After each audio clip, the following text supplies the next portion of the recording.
Manchester United are back in talks with Fiorentina over a £12 million deal for Sofyan Amrabat. United also in talks with PSG over a shock bid for Javi Simons, with some reports saying that United would be willing to pay as much as £84 million. And Aaron Wan-Bissaka set to leave the club for, I'm going to be honest, a disgusting amount of money. So let's get straight on into the video. But before we do that, please smash a like on today's show. Let's try and see 1,000 likes on this episode. And if this is your first time watching, please do subscribe to the channel. I'm live every single day at 8:30, 1:30 and 6. Currently, only 50% of people who watch our shows are subscribed. So if you're one of those who isn't subscribed, make sure you get involved. It's completely free content and everyone is welcome. Right, I'm going to start the show off by talking about Sofyan Amrabat. And as always, I like to make the show interactive. So I want you to get involved in the comment section and let me know, should Manchester United sign Sofyan Amrabat? So just to give you a bit of a roundup of where we are with Amrabat. On Sunday, Manchester United informed Fiorentina that they will not be triggering the 20 million euros release clause that was inserted in his contract as part of the loan deal from when he joined last year. Right, so that's the first part. 20 million euros, too much money for me. He's got 1 year left of his contract. He's 28 years of age. He's told Fiorentina he wants to leave. Apparently, he's not even training at the moment. He's refusing to train. So he wants out of Fiorentina. They have one option. They have two options. They either sell him now and get some money, or in January, he can leave for free, effectively. He can sign a pre-contract agreement. So if Fiorentina want to get any money for for Amrabat, they've got to do something now. They've got to act on it. So Man United said no to the 20 million euros, which I think is right. Why would you pay that for a player who wants to leave? But Sky Sports are reporting this morning that apparently Manchester United and Fiorentina are back in talks over a new fee for Sofyan Amrabat. That was the first bit of news. And then the second bit was coming out from Fabrizio. He says, I'm told that Manchester United remain interested in signing Sofyan Amrabat and are now discussing different conditions of a new deal. He says that Erik ten Hag likes him, but there is interest from other clubs. Apparently, Fulham are interested in him. It's mainly mid-table Premier League clubs. There's no top clubs interested in him. But in all fairness, if he went to a Fulham, he'd probably do really well because he is a good player, but I don't think he's a top four player, as in a starting player, you know? Amrabat wouldn't replace Rodri, would he? Or he wouldn't replace Declan Rice at Arsenal. Or he wouldn't replace Endo at Liverpool. You get where I'm going with this. So I can see why he's being linked to teams like Fulham, because that probably is more his level. But for me personally, if we can get this deal over the line for as little as £12 million, which is, let me do that in euros for you, because I know some people like euros. It's about 14 million euros. I think it would be good business, and I actually think we can get him for less than that, but that's the report this morning that apparently Man United are trying to negotiate the fee down. As I said, there was a 20 million euros release clause. Man United have apparently said we'll pay closer to 14 million euros, which is £12 million. So there is an expectation that this deal can go over the line. Obviously, he's already played for Manchester United last season. I think he kind of gelled into the team in the tail end of the season. He put in some good performances, I thought, towards the end of the year, didn't he? He played well against Brighton, Newcastle, Arsenal. Although we lost that game, he did play well against Arsenal. And he also obviously played well in the FA Cup final. And I think he was a vital part of that FA Cup final win. So as a bench player, I think he's a good option to have. I think, if McTominay might go, Eriksen might go. Obviously, Donny's gone. Hannibal's probably going to go. You probably are going to need to strengthen that midfield. And I know people are like, what about Ugarte? We're going to get Ugarte as well. Don't worry. This is as well as Ugarte. Our midfield has been the biggest problem for the last decade, I think. We've always had strikers. We've always had wingers. We've had good centre-backs. We've had left-back, right-backs. We've had David De Gea. We've had good players in most positions. But our midfield has been seriously lacking. It has. If you think about our big midfield signings, right? Schneiderlin, Fellaini, Herrera, who was quite good, but obviously he was let go of. Who else have we had in midfield? Obviously Pogba, that didn't really work out. Bruno's probably the only midfield signing, I think, in the last decade that's actually worked. I might be wrong. Let me know if there's somebody I've forgotten. Casemiro, I think, is kind of 50-50. Our midfield has been the problem, we have signed some good players in other positions, I think, over the last decade. And we've brought through good youth players in other positions. Whereas the midfield, obviously Kobe Mainoo's just come through. But before that, the best midfield player that we brought through was McTominay. And that kind of says it all for me. I know, obviously, if you go back to the 90s, you know, you've got like the Scholeses, etc., and the Giggs, and I get that, but we're talking about recent history. But yeah, you can let me know in the comment section, what would you do with Sofyan Amrabat? Would you give him a new contract? And how much do you actually think Sofyan Amrabat is actually worth? That's the key thing here. Like, do you think he's worth the £12 million that's being quoted? The thing, someone in the chat saying, what about Matic? I don't know. I don't even think Matic was good for like 1 or 2 years, and then I think he dropped off quite quickly. And the same person is saying, what about Mata? I think Mata's a quality player, but he was barely played. He was on the bench most of the time, you know? But Mata is a good player, don't get me wrong. Like, we've signed some good players, it just hasn't really worked. You know, Schneidlin, when he joined, I think a lot of people were excited about. I don't think many people were excited about Fellaini, to be fair. So yeah, it's definitely an area that we really, really need to strengthen. And I'm not by any means saying that if Amrabat comes in, we're going to win the league, you know, just because Amrabat's there. He's just a squad player. He's an option if, you know, in the 80th minute, Kobe Mainoo gets tired and you need to bring on somebody to kind of hold out a game. I think he's good for doing that. So yeah, I would give him the contract. He loves Manchester United. Obviously, he's played with Erik ten Hag before in the Eredivisie. I think he has the right attitude. He's on reasonable wages as well. So when you put all of the things together, I understand people are going to be like, oh, we should be aiming for better. Like, we should be getting João Neves. We should be getting Ugarte. We should be getting, Yusuf Fofana. Like, I get it. And I agree. We should be. But with the profit and sustainability rules, we can't go and spend 200 million on our midfield this summer. Like, we just simply can't. And if we did, in the future, it's massively, it might cause massive problems. We might end up with points deductions. We might end up being banned from Europe. Like, that is a reality. For those teams like Chelsea, who are overspending over the last couple of years, that's going to come back to bite them very, very soon. And I think Chelsea are in a fortunate position because they're not in Europe. If Chelsea were in Europe, they could be in big trouble. So yeah, it'll be interesting to see how it all pans out. Amrabat is currently only paid £30,000 a week at Fiorentina. I mean, you bring him in, give Fiorentina the 12 million they want, and give him a 30 grand a week contract. Like, it's a no-brainer. He's on less than 2 million a year. When you compare that with Casemiro, he's on 18 million a year, right?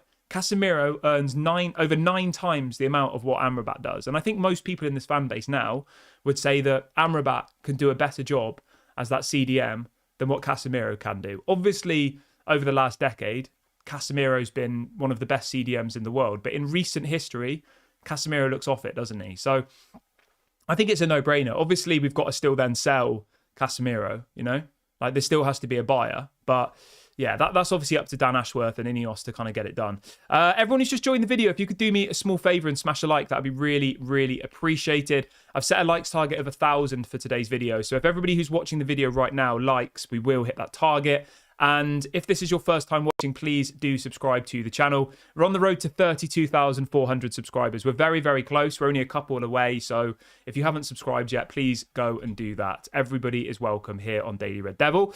But yeah, keep getting your comments in about Amrabat. We are now going to talk about Aaron Wan-Bissaka. And I've just set up a poll. For those of you who are watching live, you can get involved in the poll. If you're not watching live, then obviously you just have to put your comments in the chat below. You can't obviously vote in the poll. But so the question is this: are you happy with £10 million for Aaron Wan-Bissaka? Give me your reasons. Do you think that's a good deal? How much do you think he's worth? Like, give me a bit of context. I'm going to read you the news first, and then I will give you my opinion, which is always how I like to do it. So this is coming out from Samuel Luckhurst, and it's coming out from Sky Sports. And it's coming out from the Manchester Evening News. It's coming out from everywhere this morning that apparently Manchester United would be willing to accept £10 million for Wan-Bissaka. 10 million. Now, there's going to be people saying, Ineos are a disgrace, Dan Ashworth doesn't know what he's doing, what the hell's going on? Let me try and bring a bit of a level-headed explanation to what's going on here, okay? So there are clubs interested in Wan-Bissaka. Apparently Crystal Palace want him. Apparently West Ham want him. Now, the issue we've got with Wan-Bissaka is his contract. He's got 1 year left. Man United don't want to give him a new deal. So these clubs know that they could wait a year and get him for free, right? So why would they give 20, 30 million pounds now when in 12 months' time they could get him for nothing? that's the problem that we have. Wan-Bissaka apparently wants to leave the club, not because he doesn't like Manchester United. Apparently, he's got a young daughter. Obviously, he's originally from London. Apparently, this daughter lives in London. The thing is, right, we see footballers as just like, he should go out and play football. That's all that matters. But imagine if you have a young child, right? And you live in Manchester. Manchester's like, what, 3 hours from London? You probably only get to see them a couple of times a week. If that, maybe not even that. You know, maybe you only get to see them on your day off, which might be once a week. So I completely understand it. And I think Manchester United are in a difficult position here because the player wants to move. The clubs know that the player wants to move, you know. It's all London clubs that want him. You know, it's Crystal Palace, West Ham. It's all the London clubs. And effectively, it means that Man United need to try and do what's best for the player. And I know some people will say, well, he's our player. We pay him. Like, if, you know, he earns loads of money. Like, that's not our problem, whatever. Like, I get it. But it's just the situation that we find ourselves in. And I know that 10 million seems like a very, very small amount of money. And I agree it is. But the alternative is that we wait a year. We have an unhappy player who I think most of the fan base probably want to leave anyway. Not because we don't like him. I just think Wan-Bissaka's limited, isn't he? He's very good defensively, but completely ineffective going forward. And in an Erik ten Hag style team, you need your wing backs, your right backs, whatever you want to call them, to be very good at attacking and defending. You need someone who's good at attacking and defending. And Wan-Bissaka's excels in defensive areas, but massively underperforms in the attacking areas. So there is an understanding from United that they'd be happy to let him go. He's on quite big wages as well. He's on about 100 grand a week, which obviously isn't massive money at Manchester United when, you know, you look at our top earners. But for a player who is seen as a backup to Dalot is seen as the kind of star right back. That's another question to ask you. Is Dalot good enough? I think he is. I like Dalot. I think he had a really good season last year, but they don't want to spend big money on a new right back, effectively. They want to bring in someone to compete with Dalot. They don't want to bring in someone who's going to start ahead of Dalot, because that level of quality is going to cost you probably 50 million, isn't it? For someone better than Dalot. Like, Dalot's probably like a 30 million pound player, I would say. So you'd have to spend big money to get someone better than him. Now, what looks like is going to happen is that Man United will allow Wan-Bissaka to move to either Crystal Palace or West Ham. Those are the two clubs circling for him. And we're then going to go and spend the money on Bayern Munich right back Mazraoui. This was reported yesterday by multiple different people. It was reported by Florian Plettenberg, who's obviously the Sky Sports Germany journalist. A couple of other people saying that apparently Manchester United are in talks with Bayern Munich. Obviously, we know we're in talks with De Ligt at the moment already, so that's, you know, it's an easy conversation to do. And apparently he is top of Manchester United's list. So these are Florian Plettenberg's words. He says Manchester United are now exploring a deal to sign Mazraoui from Bayern Munich. He says that the contract talks have now taken place. Mazraoui is top of the list for Manchester United and wants to play in the Premier League. He says that the 26-year-old right back can leave Bayern Munich this summer. Apparently, he's available for 15 to 20 million euros. So the point I'm making here is that although 10 million sounds like a disgrace for Wan-Bissaka, and I agree, it is, it's a very small amount of money, we can go and sign Mazraoui, who is the same age, has played under Erik ten Hag before, is much better going forward, and we can get him for the same amount of money, pretty much. I think it's a good deal. And like, if someone said to you, would you swap Mazraoui for Wan-Bissaka? I think most of you would say yes. So we have to more look at it like that. That's effectively what's going on here. You know, we let Wan-Bissaka go. We let him go back and be with his family. You know, we get us 10 million in the bank versus nothing next year. And we bring in Mazraoui. We look at the market and we use the opportunity, you know? And Mazraoui is definitely an opportunity on the market. And I think it'll be one of the best deals we've done this summer. If we can get Mazraoui for as little as 15 million euros, that's what Florian Plettenberg is reporting this morning, that the realistic price that Bayern Munich have quoted is 15 to 20 million, including add-ons. So let me just double check that for you. So 15 million euros is 12 million pounds. So it looks like it'll be somewhere around there, 12 million pounds. And I think it's a no-brainer, you know, but I'd be interested to see what you all think. Would you be happy with Manchester United selling Wan-Bissaka and bringing in Mazraoui as his replacement? I just want to emphasise as well, right? Mazraoui wouldn't be the starting centre-back. It would be Diogo Dalot. That's who they see as the starting as the starting right-back. So it's not like I'm saying that Mazraoui's coming in for 12 million and he's the future of Manchester United. He will be a rotational player. He'll be someone who also is very versatile as well, which is something I missed out there. The interesting thing with Mazraoui is he can play at right back, he can play at left back, and he can play as a central midfielder. So for £12 million, you're going from Wan-Bissaka, who can only play at right back, can't go forward at all, and can only defend, right? Wan-Bissaka can play in one position, and he can only do half of the job required of him. That's a fair statement, isn't it? Defensively, he's probably one of the best in the world. Going forward, I'd say he's probably one of the worst in the world, right?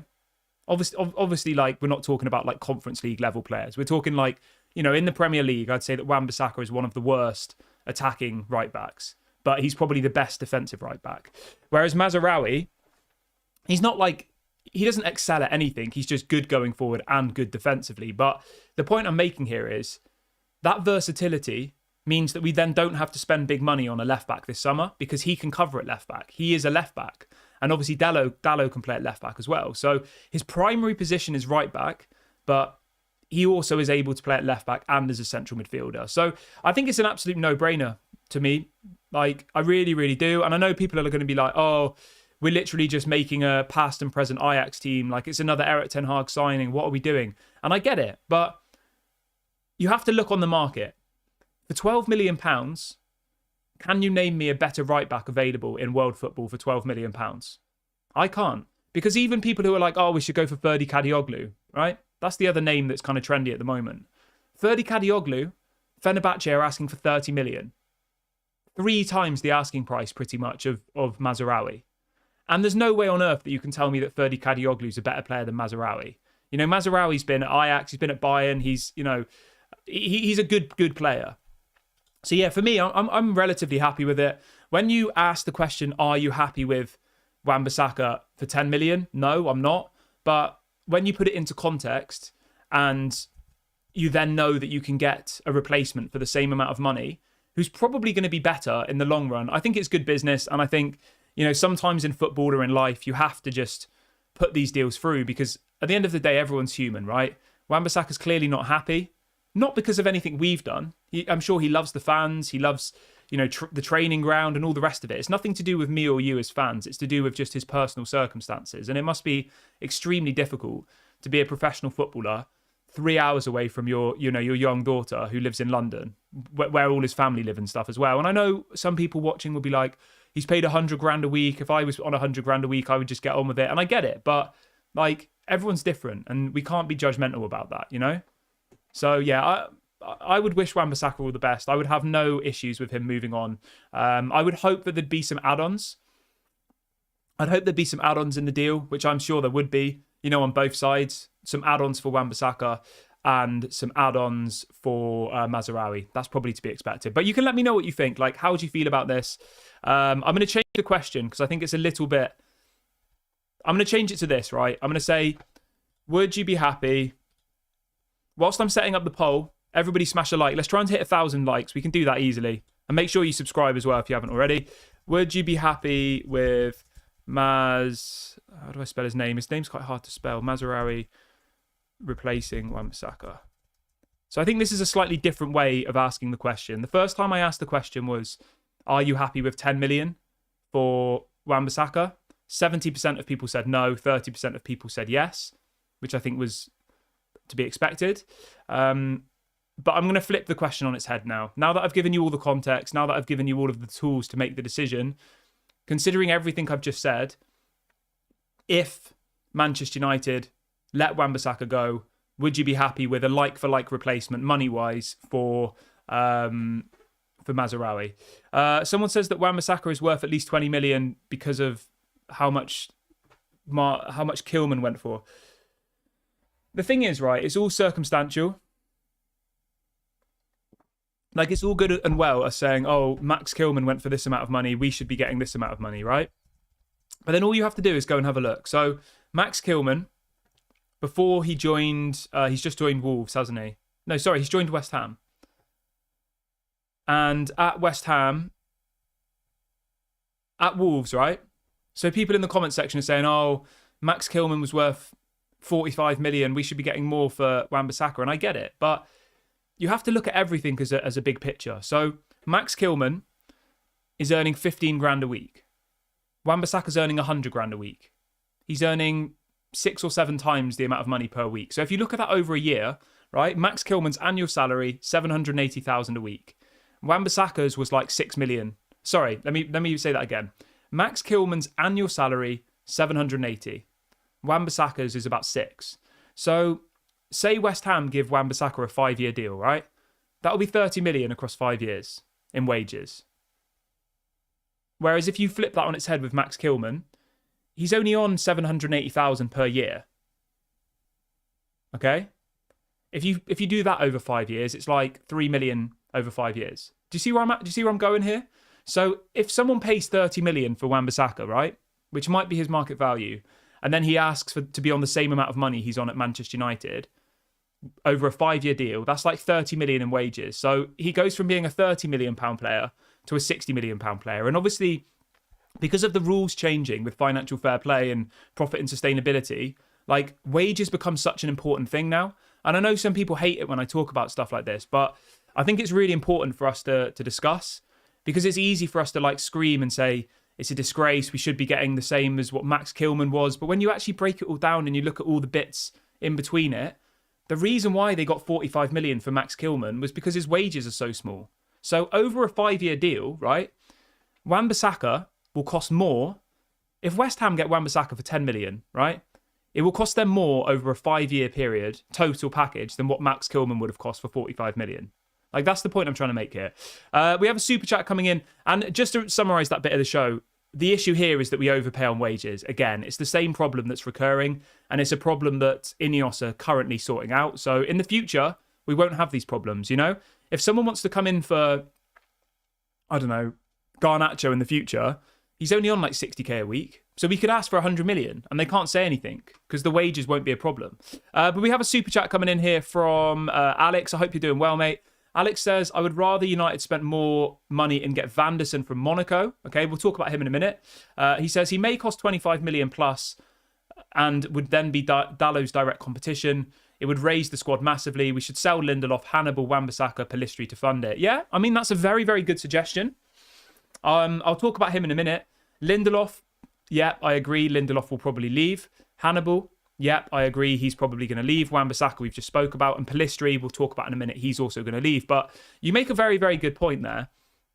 That is buying, I don't want to call Mazraoui average, but he's not world class, is he? Let's say he's a good player. I don't like saying average because that makes it sound like I'm kind of, you know, rubbishing him. Mazraoui is a good right back, but he's definitely not world class. Now, as Alex has suggested in the chat, would it not be a better use of money for Manchester United to go and sign someone like Van der Sar from Monaco, who I think is definitely better, 3 years younger, also versatile, can play as a right wing back, can play as a right winger, and can play as a right back. Very, very versatile player, and is apparently available this summer for a cut price deal. So yeah, that is an option. We'll do a poll in a minute on the right back situation because obviously I know everyone has an opinion on who they want to come in. So we'll do one in a minute, and it would be like Van der Sar, Ferdi Kadioglu versus Wan-Bissaka. I'll do something like that.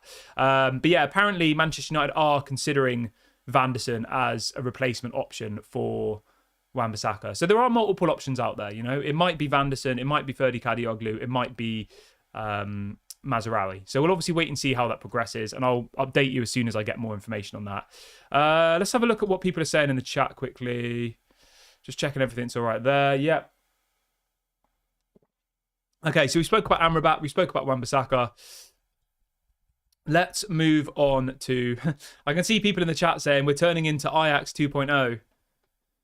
I know what you mean, and it is frustrating. I get it. And people think that Erik ten Hag's getting all of his ex-players, and in recency history, a lot of his ex-players have not done very well, have they? Like, Antony's not done particularly well.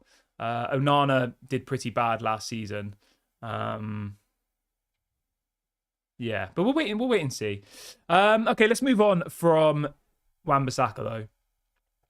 I'm just going to read out Alex's comment quickly. Alex says, Van der Sar is 22. He would be a perfect replacement, and Dalot would have to improve. Remember what Luke Shaw did. Remember what Luke Shaw did when he lost his place to Malacia? Yeah, I do. Pete says, are they all Dutch? No. Mazraoui's Moroccan, Vanderson's Brazilian, and Ferdi Kadioglu is Turkish. So yeah, they're not all Dutch, but they have all played in the Eredivisie, I think. Maybe Mazraoui definitely has. Ferdi Kadioglu definitely has. I don't know about Vanderson. I'm not sure if Vanderson has played in the Eredivisie. I don't think so, though. Okay, let's move on from that, though. Let's move over to Javi Simons. So this is being reported this morning by multiple different outlets in Germany. It's also being reported by Manchester Evening News. And the headline this morning is that apparently, according to reports in Germany, Manchester United are eyeing up a deal in excess of £84 million for PSG forward Javi Simons. It says that German publication Sport Bild, which is pretty reliable for German news, claim that United are ready to make a big investment in the 21-year-old, with Erik ten Hag a big fan. I mean, should we do a poll on that? Let's do a poll quickly. In relation to the last poll, I said, would you be happy with Mazraoui replacing Wan-Bissaka? 67% of people said yes. 33% of people said no. Okay. The next question is going to be this. So it's going to be, should United sign Javi Simons for £84 million? I mean, that sounds like a hell of a lot of money. The story does say that apparently it would be a loan with an obligation to buy. So we'd get him for free this year and then effectively pay for him next year. I think it's too much money, to be honest.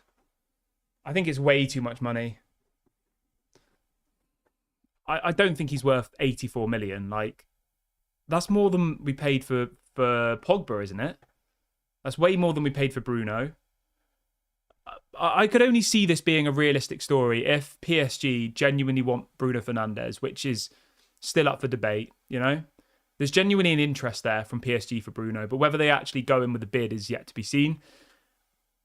If that does materialise and PSG say Bruno's our number one target, which we don't know, maybe he will, maybe he won't, maybe you could then see Man United saying, you know, we want Javi Simons. And maybe then that deal gets done. But at this moment in time, I think it seems a little bit unrealistic that Man United would go ahead with an £84 million bid or deal for a player who's probably going to be sat on the bench.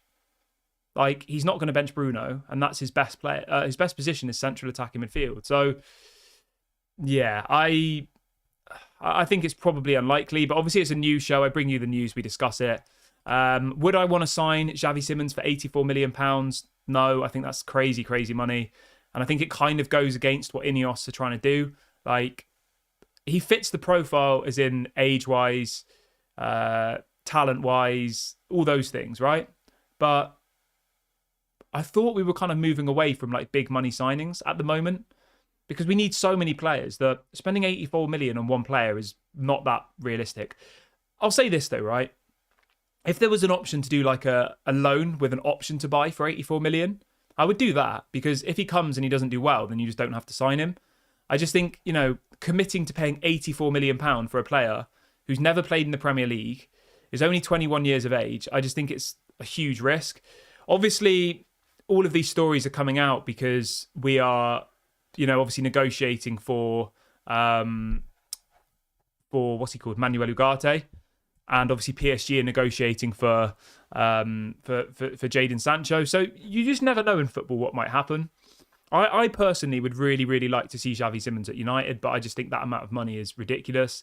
I think if we could get him on loan, I would do that, give him a chance, see how he gets on.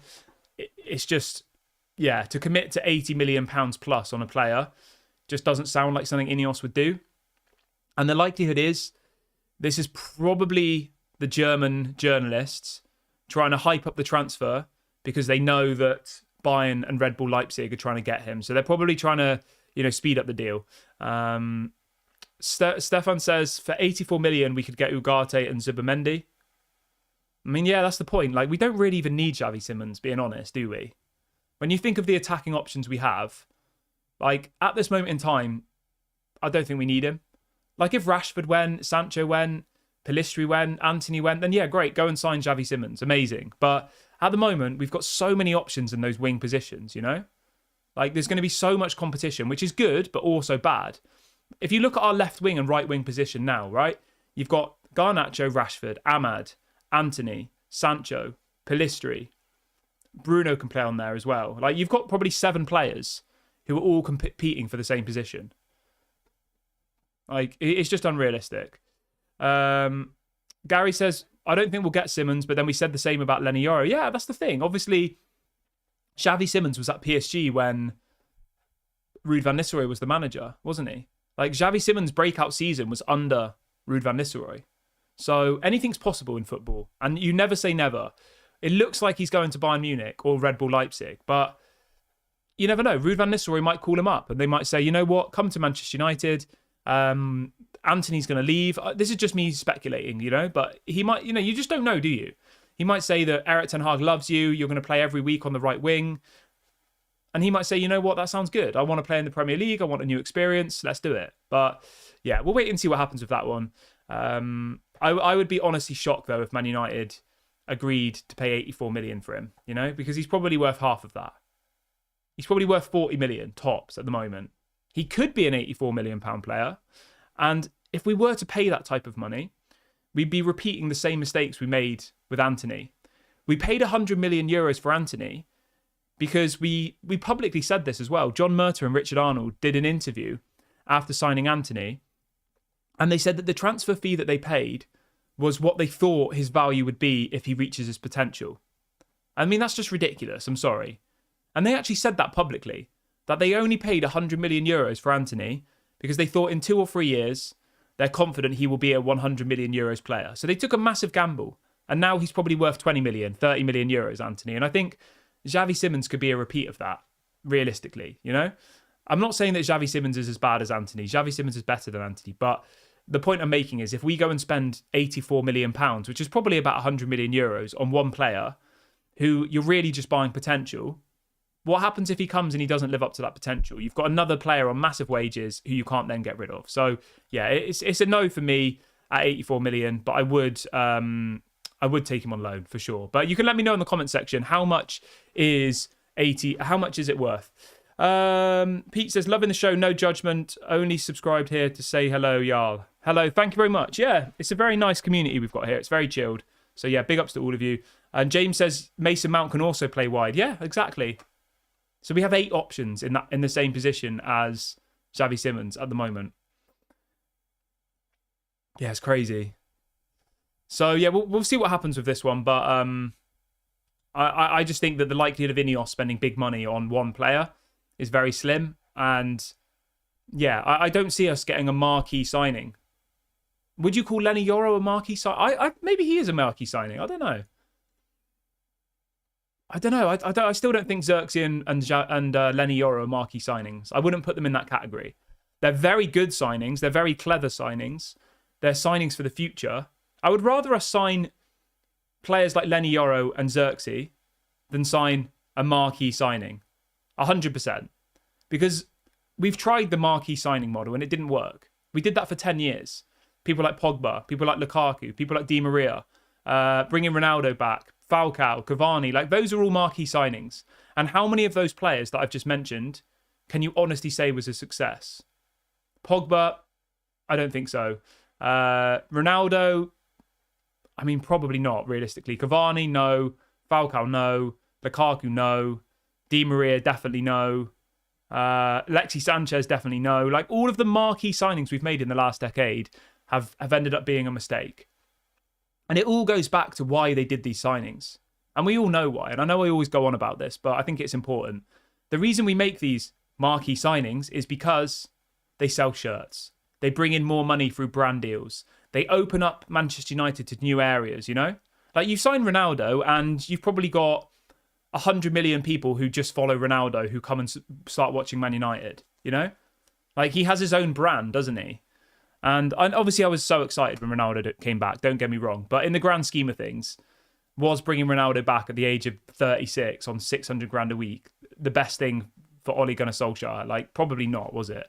And that's when it all started to fall apart, didn't it? But yeah, I'd be interested to see what happens with this one. I've got no issues with the the new model that we're doing. Welcome Jasper, who's just joined the channel. Anybody who's new today, make sure you get involved and subscribe. We've got a really, really nice community here. It's not toxic.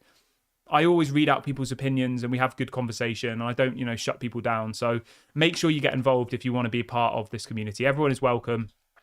We're growing really quickly at the moment, but I'm still managing to keep it as a non-toxic place. And that's what I'm always going to do. So if there's people being toxic, I'll just remove them. Obviously, if they're having an opinion, we'll discuss it. But if there's people just being unnecessarily toxic, I'll just get rid of them. So yeah, if you want to be part of that, then just go and subscribe. It's free content and everyone is welcome. Right, let's move on though. A little bit on Bruno Fernandes. Obviously, we spoke about Bruno on the show yesterday morning because there was all these stories coming out from French outlet L'Equipe saying that apparently PSG wanted to sign Bruno Fernandes. Fabrizio said yesterday that apparently PSG are not currently working on a deal for Bruno Fernandes and that their main focus is on João Neves. So, yeah, I think, as I said yesterday, when you're negotiating with a club, you're always going to mention players' names, aren't you? Like, it could have been as simple as this.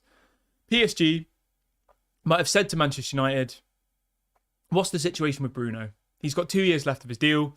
We heard that he wants a new contract. Are you planning on giving him a new contract? And then that then turns into everyone in the media saying that PSG want Bruno Fernandes and they're going to bid for him and it's going to be 100 million. And do you know what I mean? Like, it's like Chinese whispers, isn't it? It starts out with an honest question of, is Bruno going to sign a new contract? And then next thing you know, you've got the media saying that Bruno's going to join PSG.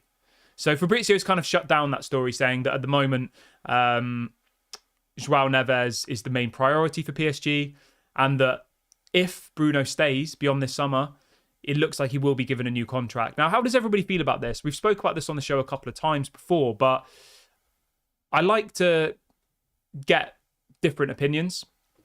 Should we give Bruno a new contract? That's the question. I'll do a poll. So, Bruno wants apparently to be the highest earning player at the club. Currently, the highest earning player is Casemiro, which is, I think he's on 350k a week. So let's do this. Should Bruno get a new 350k per week contract? So yeah, if you're watching back on repeat, you can let me know in the comments. The question is, should Bruno get a new 350k per week contract? Because that's the alternative. If we don't sell him this summer, Man United will give him a new deal and make him the highest earner at the club. Now, I think that Bruno deserves to be the best paid player at the club. He's our best player. He's never injured. He runs non-stop. I think he's missed one game for injury in the last 4 years of being here. He has the best stats. He gets the most assists, the most goals. Like, he is Manchester United's best player. He's Manchester United's captain. The fans love him. Every time I go to Old Trafford, like, everybody absolutely loves Bruno Fernandes, right?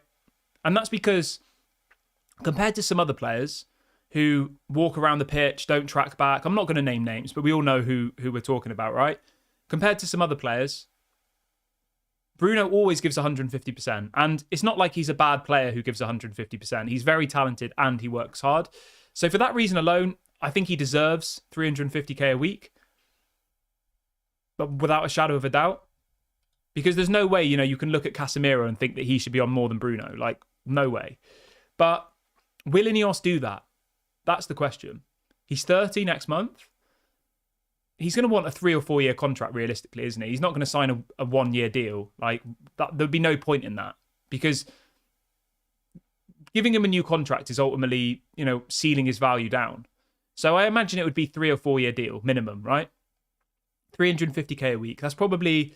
It's about £18 million a season. So across a 4 year period, you're probably looking at around £80 million in wages over 4 years. Now, if Bruno continues on the form he is now, I think it's an absolute no-brainer because he hasn't let us down one season yet. Even last year where we were terrible, he was still probably one of our better players, wasn't he? So yeah, I think he does deserve a new contract. It's just whether Ineos think that's the correct thing to do. That's what we'll have to wait and see, Obviously, the 350k a week thing makes it sound unappealing, but yeah, we'll wait and see what happens with that one. Let me see what else I have planned for. I feel like there's something else I need to talk about. People are saying get rid of Casemiro. The thing is, right, Casemiro needs to go, but you can only sell when there's someone willing to buy. So, again, I go back to the wages, and I know people get sick of this, but it's so important to hear. Like, the reason we can't sell Casemiro is because we gave him 350k a week. It's as simple as that. If Casemiro was on a reasonable amount of money, I'm sure there'd be people like AC Milan, there might be a Juventus. There'd be teams around Europe who'd want him because he is, he's a big player. He's a well-known player, right? But because we've given him crazy, crazy money, the only option for him is the Saudi League. And the most mad thing here, right? The season before he joined Manchester United, Casemiro was earning 150k a week at Real Madrid. He asked for a new contract and they said no, pretty much. Or they wouldn't give him the money he wanted, right? 150k a week. He joins Man United and we give him 350k a week. If Casemiro was on 150k a week now, there would be probably 10 clubs who want to sign him, I think, across Europe. But because of the amount of money we've committed to paying him, Casemiro is going to say, well, I'm interested in leaving, but I'm not going to leave for less money. So the only option we have is the Saudi clubs. And the Saudi clubs aren't in a rush because their transfer window closes a lot later than ours. Let me just double check what date it closes. I think it's October, yeah. The Saudi window closes mid-October. Obviously, our window closes at the end of August. So, I mean, that's crazy. They're in no rush. Their window only opened 6 days ago, the Saudi clubs. Their window will be open for 6 weeks after ours closes. So, there's people like, what's going on with Casemiro? Why is he still here? Why have we not sold him?